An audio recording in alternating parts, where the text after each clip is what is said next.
Hello नमस्कार साथियों, मैं राजकुमार पालीवाल एक बार फिर आपका आपके अपने YouTube चैनल पालीवाल सर पर हार्दिक स्वागत और अभिनंदन करता हूं।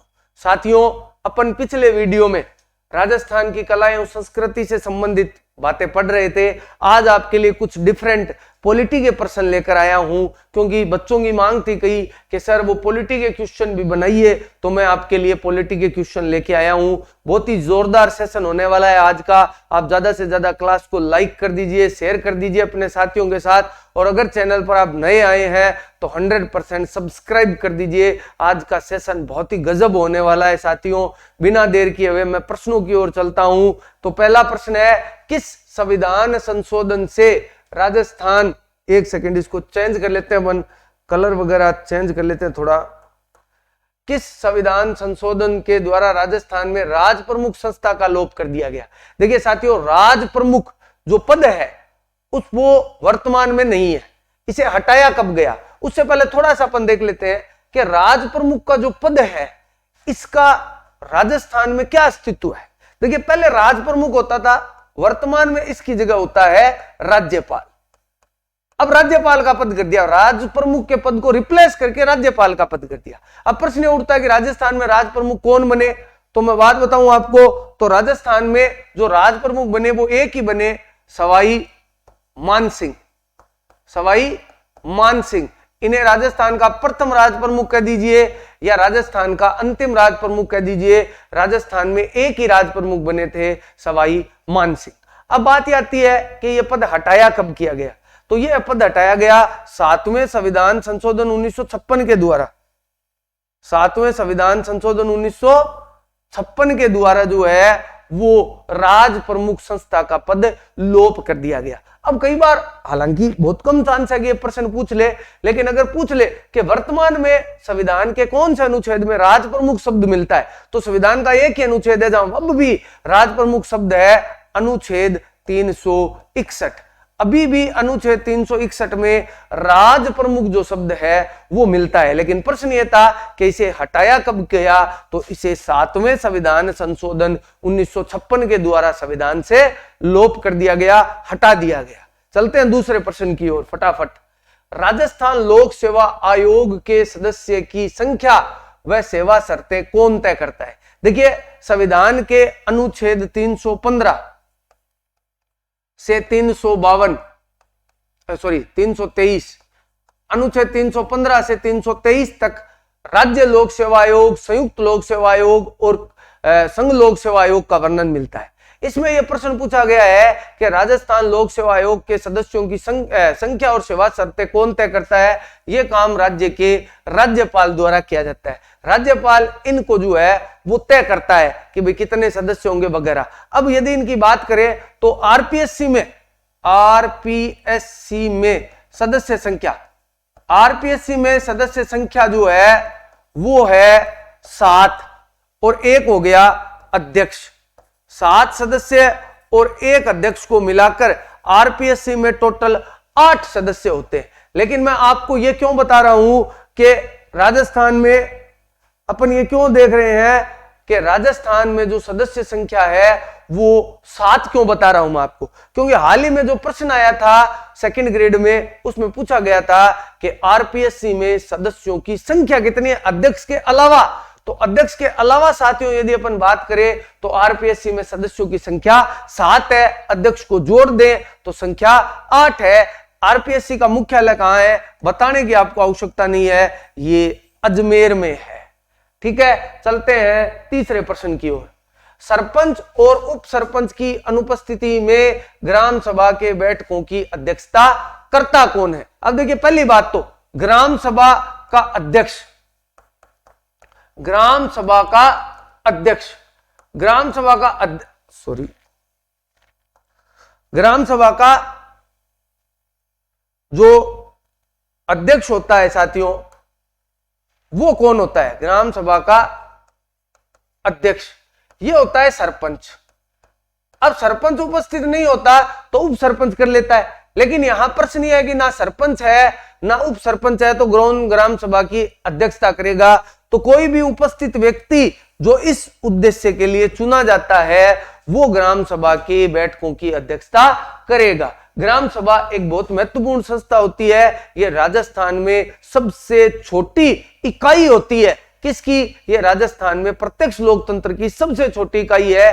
साथ ही आप ध्यान रखना, ये एक संवैधानिक संस्था है। इसका उल्लेख अनुच्छेद 243 में मिलता है, यानी कि ग्राम सभा एक बाध्यकारी संवैधानिक संस्था है, इसकी स्थापना करनी ही पड़ती है। अब एक प्रश्न यह भी उठता है कि ग्राम सभा में सदस्य कौन होते हैं? ग्राम सभा के सदस्य होते हैं मतदाता सूची में आने वाले पंचायत के समस्त मतदाता जो होते हैं वो ग्राम सभा के सदस्य होते हैं। प्रश्न था, उसका उत्तर मैंने आपको बता ही दिया। बात करते हैं संविधान के अनुसार मुख्यमंत्री को किया जाता है निर्वाचित, चयनित, नियुक्त या मनोनीत। यानी क्या करते हैं? नियुक्ति करते हैं, चयनित करते हैं, निर्वाचित। इसके लिए एक अनुच्छेद ही पढ़ना है अपने को, अनुच्छेद 164(1). अनुच्छेद 164(1) में बकायदा लिखा गया है कि मुख्यमंत्री की नियुक्ति राज्यपाल के द्वारा की जाएगी। तो नियुक्ति कर रहा है, नियुक्ति राज्यपाल द्वारा की जाती है। करता कौन है? राज्यपाल करता है साथियों। तो ध्यान रखना, सीएम ना निर्वाचित होता है, ना चयनित होता है, ना मनोनीत होता है, वो नियुक्त होता है और उसकी नियुक्ति जो है वो राज्यपाल के द्वारा की जाती है। अनुच्छेद 164(1) में उसका वर्णन मिलता है। चलते हैं पांचवें प्रश्न की ओर। राजस्थान में जब पहली बार राष्ट्रपति शासन लगाया गया तो उस समय राज्यपाल कौन थे? देखिए, राष्ट्रपति शासन या राज्य आपातकाल अनुच्छेद 356 के अनुसार लगता है।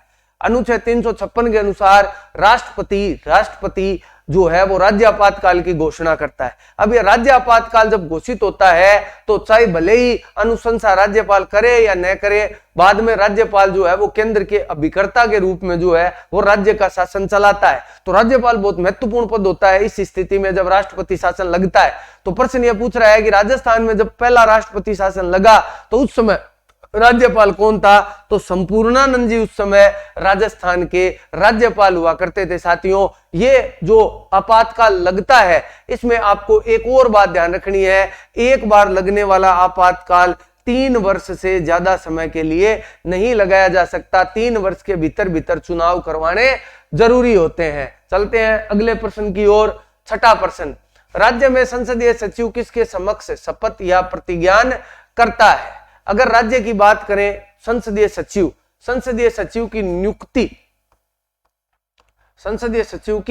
नियुक्ति करता है राज्य का सीएम। मुख्यमंत्री द्वारा उसकी नियुक्ति की जाती है। अब प्रश्न आता है कि शपथ कौन दिलवाता है, क्योंकि यहां नियुक्ति नहीं पूछी है। नियुक्ति पूछता तो सीएम कर देते बिना डाउट, लेकिन यहां पूछा है कि उसकी शपथ कौन दिलवाता है। तो उसको शपथ भी साथियों मुख्यमंत्री के द्वारा ही दिलवाई जाती है। भले ही संसदीय सचिव की शपथ हो चाहे उसकी नियुक्ति हो, वो मुख्यमंत्री के द्वारा ही कार्य किया जाता है। अब ये एक शब्द है प्रतिज्ञान। प्रश्न ये पूछ सकते हैं कि सर ये प्रतिज्ञान क्या होता है? देखो, जब कोई व्यक्ति ईश्वर को साक्षी मानकर शपथ लेता है तो वो तो शपथ ले लेता है। कोई शपथ नहीं लेता, मान लीजिए वो शपथ नहीं लेना चाहता, तो वो प्रतिज्ञान कर सकता है। प्रतिज्ञान नास्तिक लोग करते हैं, वो भगवान को साक्षी नहीं मानते। तो संविधान में दोनों के लिए जो है वो बराबर क्या कहते हैं वेटेज है। शपथ ले तो शपथ ले ले, वरना ईश्वर को साक्षी नहीं मानकर प्रतिज्ञान कर ले, ठीक है। और संसदीय सचिव होता क्या है थोड़ा सा बता देता हूं। संसदीय सचिव एक ऐसा व्यक्ति होता है जिसे मंत्री पद का अनुभव देना होता है। वो मंत्री नहीं होता, लेकिन मंत्री के सहयोगार्थ लगाया जाता है, यानी आगे आने वाले समय में उसे मंत्री बनाया जा सकता है। आगे चलते हैं 7वें प्रश्न की ओर। राजस्थान राज्य मानवाधिकार आयोग के अध्यक्ष कौन है? देखो, राज्य मानवाधिकार आयोग, पहले इसकी स्थापना देखते हैं। स्थापना हुई थी 18 जनवरी 1999 को। कार्य करना इसने प्रारंभ किया,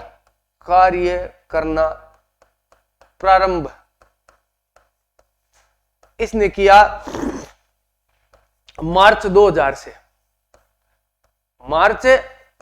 से इसने काम करना प्रारंभ किया। इसकी प्रथम अध्यक्ष ये थी कांता भटनागर इसकी प्रथम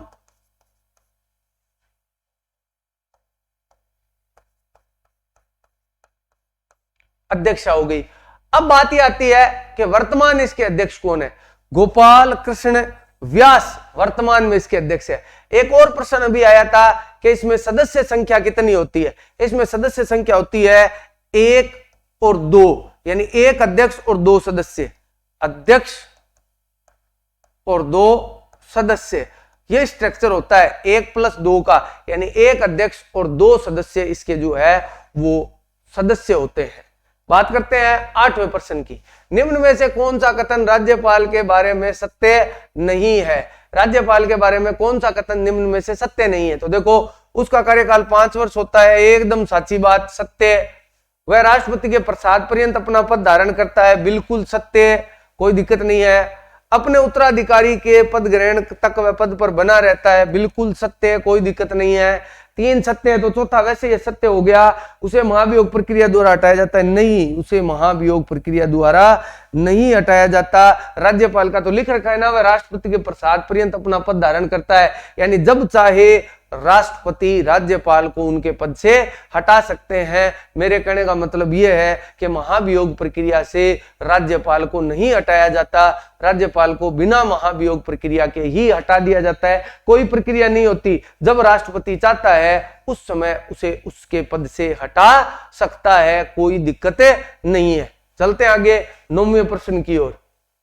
निम्न में से कौन सा एक राज्य मुख्य सूचना आयुक्त एवं राज्य सूचना आयुक्त की नियुक्ति के लिए गठित समिति का सदस्य नहीं होता है? देखिए, एक होता है CIC यानी केंद्रीय सूचना आयोग, एक होता है SIC यानी स्टेट सूचना कमीशन या इंफॉर्मेशन कमीशन, राज्य सूचना आयोग। यह कह रहा है कि राज्य सूचना आयुक्त और की नियुक्ति राज्यपाल करता है, लेकिन उसके लिए कमेटी बनाई जाती है। उस कमेटी में कौन सदस्य नहीं होता? देखिए, मुख्यमंत्री उस समिति का मुखिय होता है, ये सही है। राज्यपाल द्वारा नाम निर्देशित उच्च न्यायालय का ये नहीं होता, यह नेता प्रतिपक्ष और मुख्यमंत्री द्वारा निर्देशित एक मंत्रिमंडल का सदस्य होता है। प्रश्न अपने ये उठता है कि कौन नहीं होता, तो ये नहीं होता। देखो,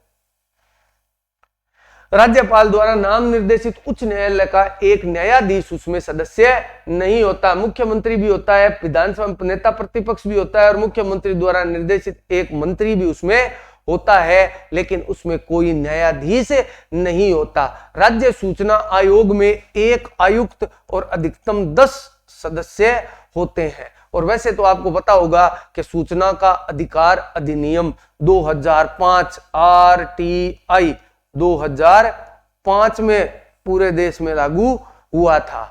इसे जो है वो अक्टूबर 2005 में पूरे देश में लागू किया गया था। और इसका प्रश्न ये बनता है कि इसकी नियुक्ति कौन करता है? नियुक्ति राज्यपाल करता है। एक कमेटी होती है, कमेटी में 3 मेंबर होते हैं, CM होता है, नेता प्रतिपक्ष होता है और एक कैबिनेट मंत्री होता है जो मुख्यमंत्री जिसको चाहे उसको ले सकता है। लेकिन प्रश्न ये था कि कौन नहीं होता, तो ये राज्यपाल द्वारा निर्देशित उच्च न्यायालय का न्यायाधीश नहीं होता उसमें। चलते हैं आगे 10वें प्रश्न की ओर। राज्यपाल के संदर्भ में कौन सा कथन असत्य है? यानी निम्न में से कौन सा कथन राज्यपाल के संबंध में सही नहीं है? तो देखो, राज्यपाल किसी विधेयक को भारत के राष्ट्रपति के विचार हेतु आरक्षित रख सकता है, बिल्कुल रख सकता है। राज्यपाल किसी विधेयक को राष्ट्रपति के पास भेज सकता है, कोई दिक्कत नहीं है। विधानमंडल के विश्रांत काल में राज्यपाल द्वारा अध्यादेश जारी किया जाता है। देखो, अनुच्छेद 213 के तहत राज्यपाल आदेश जारी करता है जो सीधे कानून के रूप में लागू होते हैं। राज्यपाल के पास समाधान की शक्ति है, बिल्कुल है। अनुच्छेद 161 के तहत राज्यपाल के पास समाधान की शक्ति है, कोई दिक्कत है ही नहीं। राज्यपाल धन विधेयक को पुनर्विचार हेतु विधानमंडल को लौटा सकता है, नहीं लौटा सकता। एक बार विधानमंडल ने धन विधेयक भेजा है तो उसे राज्यपाल को पारित करना ही पड़ेगा, राज्यपाल उसे वापस नहीं भेज सकता, इस बात का ध्यान रखना। चलते हैं आगे 11वें प्रश्न की ओर। राजस्थान राज्य निर्वाचन आयोग का गठन कब किया गया? अगर राजस्थान राज्य निर्वाचन आयोग की मैं बात करूं, राजस्थान राज्य निर्वाचन आयोग का गठन होता है जुलाई 1994 में। जुलाई 1994 में ये कॉलेज लेक्चरर में पूछा गया प्रश्न था कि राजस्थान राज्य निर्वाचन आयोग की स्थापना कब हुई। देखिए, आपको पता होगा कि जो राजस्थान राज्य निर्वाचन आयोग है इसकी स्थापना जुलाई 1994 में हुई। ये एक सदस्यीय आयोग है, एक सदस्य आयोग। इसका उल्लेख जो है वो अनुच्छेद 243 के में है। अनुच्छेद 243 के में इसका उल्लेख है। इसके अनुसार पंचायतों के लिए राज्य निर्वाचन आयोग का गठन किया गया है। तो निश्चित तौर से बहुत ही महत्वपूर्ण है राजस्थान राज्य निर्वाचन आयोग। क्लियर है। आगे चलते हैं 12वें प्रश्न की ओर। ग्राम सभा की गणपूर्ति है। ग्राम सभा के बारे में मैंने आपको बताया था, जल्दी से प्रश्न का उत्तर बता देता हूं। ग्राम सभा में गणपूर्ति होती है 1/10 सदस्य, तो कुल सदस्य का 10वां भाग सदस्य संख्या का होता है। ज्यादा चर्चा करेंगे नहीं, फटाफट चलते हैं अगले प्रश्न की ओर। मुख्य सचिव के कार्यों के संबंध में निम्न में से कौन सा कथन सही है? कौन कौन से सही है वो देखने हैं। वह मुख्यमंत्री का प्रमुख सलाहकार होता है, बिल्कुल होता है साहब। वह लोक सेवाओं का प्रमुख होता है, बिल्कुल होता है। वह राज्यपाल का प्रमुख सलाहकार होता है ना, नहीं होता है। तो केवल 1 और 2 सही है, तो 1 और 2 सही है, ये रहा। वह कैबिनेट सचिव होता है, वह मुख्यमंत्री का सलाहकार होता है, वह राज्य लोक सेवा का प्रमुख भी होता है, वो बहुत बड़ा अधिकारी होता है, वह अवशिष्ट वसीयतदार होता है। क्या होता है? अवशिष्ट वसीयतदार होता है। अवशिष्ट वसीयतदार का मतलब होता है कि राज्य में जितने भी काम होते हैं वो उसके द्वारा ही किए जाते हैं, जो बच गए वो काम। बाकी काम तो जहां है ही, जो काम किसी के हिस्से में नहीं आता वो मुख्य सचिव के द्वारा किया जाता है। चलते हैं आगे 14वें प्रश्न की ओर।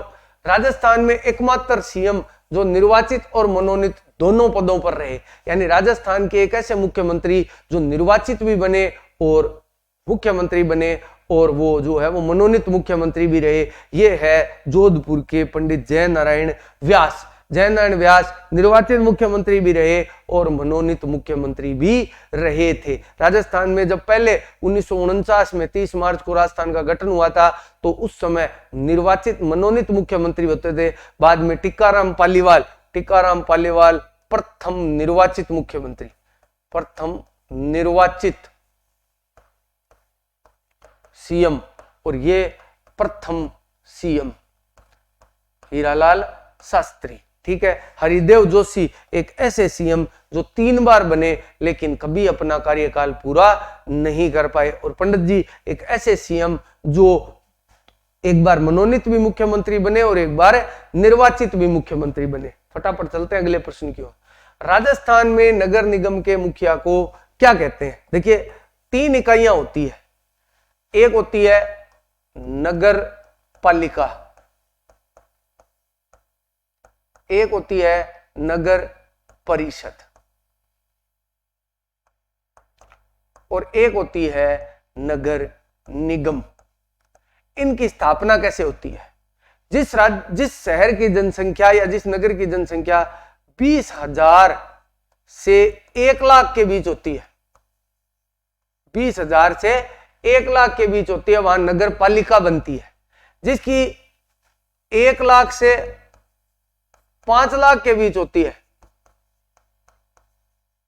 उस पर बनती है नगर परिषद। और जिन शहरों की जनसंख्या 5 लाख से ज्यादा होती है, 5 लाख से अधिक, वहां बनता है नगर निगम। अब प्रश्न यह है कि उनके मुखिया को क्या कहते हैं? नगर पालिका का प्रमुख होता है अध्यक्ष, यानी नगर पालिका अध्यक्ष कहलाता है। परिषद का प्रमुख होता है सभापति, और निगम का मुखिया होता है महापौर, या इसे कहते हैं अंग्रेजी में मेयर। मेयर कह दीजिए चाहे महापौर कह दीजिए, तो देखो ओरियो महापौर कहा जाता है इसे, महापौर। ये नगर निगम का मुखिया होता है। चलते हैं आगे। राजस्थान में ग्राम पंचायत के सरपंच, उप सरपंच तथा वार्ड पंच अपना त्याग पत्र किसे संबोधित करते हैं? देखो ये तीनों अपना त्याग पत्र एक ही व्यक्ति को देते हैं। किसको देते हैं? वो देते हैं विकास अधिकारी को। विकास अधिकारी को ये अपना त्याग पत्र सौंपते हैं। अब बात आती है प्रधान अपना त्याग पत्र, ये जिला प्रमुख को, जिला प्रमुख को अपना त्याग पत्र देता है। जिला प्रमुख किसे देता है? ये संभागीय आयुक्त को अपना त्याग पत्र देता है। संभागीय आयुक्त को अपना त्याग पत्र सौंपता है यदि उसे पद छोड़ना हो तो। कलेक्टर अलग चीज है, अलग उसकी बात है। राजस्थान में छावनी बोर्ड की स्थापना कहां पर की गई है? राजस्थान में एक ही छावनी बोर्ड है और उसकी स्थापना नसीराबाद में की गई है साथियों। नसीराबाद अजमेर में है। अजमेर में नसीराबाद में छावनी बोर्ड की स्थापना की गई है। ये होता नगर पालिका क्षेत्र जैसा ही है, पर ये सेना के अधीन होता है। इसके नियम कानून कायदे एकदम से अलग होते हैं। बात करते हैं 18वें प्रश्न की। निम्नलिखित में से राज्यपाल के पद की शर्त क्या है? शर्त पूछी है, देखो साथियों शर्त पूछी है, इसमें गड़बड़ कर देते हैं बच्चे, योग्यता कर देते हैं। देखो भारत का नागरिक हो, ये योग्यता है, ये योग्यता है कि वो भारत का नागरिक हो। वह संसद के किसी सदन अथवा राज्य विधानमंडल का सदस्य नहीं होगा, ये शर्त है, ये शर्त है। वह अन्य कोई लाभ का पद धारण नहीं करेगा, ये शर्त है। वह 35 वर्ष की आयु पूरी कर चुका हो, ये योग्यता है। अब देखो आप, इसमें दो योग्यता और दो शर्तें हैं। अपने को शर्तें पूछी है तो 2 और 3, 2 और 3 है शर्तें, तो केवल 2 और 3 इसमें सही है। बच्चे क्या कर देते हैं, कंफ्यूज होके देखते हैं कि चारों ही सही है। सही तो चारों ही है, लेकिन 2 योग्यताएं हैं, 2 शर्तें हैं। अब प्रश्न ये पूछा है कि राज्यपाल की शर्तें क्या है, तो शर्तें तो केवल 2 और 3 ही है, बाकी 2 तो योग्यताएं हैं। तो प्रश्न को सही ढंग से पढ़ना बेहद जरूरी है, अन्यथा समस्याएं हो सकती है। राज्य विधान परिषद का गठन और उसको समाप्त करने की प्रक्रिया का उल्लेख कौन से अनुच्छेद में है? देखो विधानमंडल, विधानमंडल, विधान परिषद और विधान सभा, 3 चीजें होती है। विधानमंडल, विधान परिषद और विधानसभा। विधानमंडल है 168 में, यह है 169 में और यह है 170 में। तो 169 वाला पूछा है क्या? ये रहा 169 में जो है वो राज्य की विधान परिषद को बनाने और उसे समाप्त करने की प्रक्रिया का उल्लेख है। राज्य में विधानसभा ये तय करती है कि वहां अगर हमें विधान परिषद बनानी है तो उसका प्रस्ताव वो संसद को भेजती है। संसद उसे यदि मंजूरी दे देता है तो विधान परिषद बन जाता है, अन्यथा जो है वो नहीं बनता और संसद ही अनुमति देता है। राज्य का विधानसभा केवल प्रस्ताव भेज सकती है। राष्ट्रपति वित्त आयोग का गठन कौन से अनुच्छेद में करता है? देखो राष्ट्रपति कौन से अनुच्छेद से वित्त आयोग का गठन करता है? वित्त आयोग का गठन करता है अनुच्छेद 280 से। इसमें 4 सदस्य और 1 अध्यक्ष सहित 5 सदस्य होते हैं। ठीक है, निम्न में से कौन सा कथन सही नहीं है? देखिए कौन सा कथन सही नहीं है। विधानसभा अध्यक्ष अपना त्यागपत्र अध्यक्ष को देता है, उपाध्यक्ष अपना त्यागपत्र अध्यक्ष को देता है, वो तो सही है पक्को, क्योंकि विधानसभा अध्यक्ष अपना त्यागपत्र उपाध्यक्ष को देता है और उपाध्यक्ष अपना त्यागपत्र अध्यक्ष को देता है, तो ये तो सही है। विधानसभा में वित्त विधेयक प्रस्तुत करने से पूर्व राज्यपाल की अनुमति आवश्यक होती है, बिल्कुल होती है। अगर विधानसभा में आपको वित्त विधेयक प्रस्तुत करना है तो उसके लिए राज्यपाल की अनुमति आवश्यक होती है, बिल्कुल सही है। वित्त विधेयक को विधान परिषद केवल 14 दिनों तक रोक सकती है, बिल्कुल वित्त विधेयक जो है वो विधान परिषद द्वारा केवल 14 दिन के लिए रोका जा सकता है। साधारण विधेयक को वो 3 + 1 4 माह के लिए रोक सकती है। विधानसभा में होने वाले दल बदल पर अंतिम निर्णय राज्यपाल लेता है, ये गलत है। ये गलत इसलिए है क्योंकि ये अंतिम निर्णय राज्यपाल नहीं लेता बल्कि ये विधानसभा अध्यक्ष लेते हैं। विधानसभा अध्यक्ष ये निर्णय लेते हैं। ठीक है, विधानसभा अध्यक्ष इस निर्णय को लेते हैं। चलते हैं 22वें प्रश्न की ओर। राज्य मंत्री परिषद की बैठकों का समय और स्थान कौन निर्धारित करता है? यह निर्धारित करता है मुख्यमंत्री। यह मुख्यमंत्री का काम होता है बैठकों की निर्धारित समय और जो है वो स्थान निर्धारित करना मुख्यमंत्री का काम होता है। मुख्यमंत्री अपना यह कर्तव्य पूरा करता है। राज्यपाल की नियुक्ति में जारी वारंट को राज्यपाल के शपथ ग्रहण में कौन पढ़कर सुनाता है? मैंने बहुत बार आपको बताया है कि राज्य में कुछ नियुक्तियां राष्ट्रपति द्वारा कुछ नियुक्तियां जो है वो वारंट के द्वारा की जाती है। उन नियुक्तियों में राज्यपाल स्वयं राष्ट्रपति स्वयं उन पर हस्ताक्षर करके नियुक्ति पत्र जारी करता है। अब जो राज्यपाल की नियुक्ति है वो वारंट से होती है, इसमें तो कोई दो राय है नहीं। अब ये वारंट जारी करने के बाद इसको पढ़ता कौन है? इसको चीफ सेक्रेटरी यानी मुख्य सचिव द्वारा राज्यपाल के ओथ सेरेमनी में इसे पढ़ा जाता है। चलते आगे। निम्न में से कौन सा कथन विधान परिषद के बारे में सत्य नहीं है? देखो, विधान परिषद के बारे में कौन सा कथन सत्य नहीं है? इसमें 1/6 सदस्य राज्यपाल मनोनीत करता है, बिल्कुल करता है, कोई दिक्कत ही नहीं है। विधान परिषद के 1/3 विधानसभा सदस्यों द्वारा चुने जाते हैं, आई सही बात है। विधान परिषद गठन करने की पहल संसद द्वारा की जाती है, यह गलत है साथियों। मैंने अभी आपको बताया था कि विधान परिषद को गठन करने की पहल विधानसभा द्वारा की जाती है। हालांकि गठन करना या न करना संसद के हाथ में है, लेकिन पहल करने का अधिकार किसको है? पहल करने का अधिकार विधानसभा को है। और ये योग्यताएं संसद करती है, ये तो सही है, कोई दिक्कत ही है नहीं। तो ये भी कथन सत्य है, ये गलत हो गया। चलते हैं अगले प्रश्न की ओर। राज्य विधानमंडल का उल्लेख कौन से अनुच्छेद में? अभी मैंने आपको बताया था 168 नंबर में राज्य विधानमंडल का उल्लेख मिलता है। 68, 69, 70 तीनों बताए थे आपको, तो तीनों में उनका उल्लेख मिलता है। आज की क्लास में 25% पॉलिटी के मिक्स, राजस्थान की पॉलिटी, सीईटी 12th लेवल और 3rd ग्रेड का एग्जाम होने वाला है, उसमें ये बहुत ही महत्वपूर्ण प्रश्न हो सकते हैं राजस्थान की पॉलिटी से रिलेटेड। मैं बीच बीच में 1-1, 2-2 क्लासें लाता रहूंगा, जिससे आपको ज्यादा से ज्यादा साथियों फायदा हो सके। तो ये आज की क्लास थी, जिसमें हमने जो है वो 25 प्रश्नों का अध्ययन किया। आप ज्यादा से ज्यादा क्लास को लाइक कर दीजिए और शेयर कर दीजिए, और अगर आपको पीडीएफ चाहिए तो टेलीग्राम चैनल पर ज्वाइन हो जाइए। आज के वीडियो में इतना ही, धन्यवाद।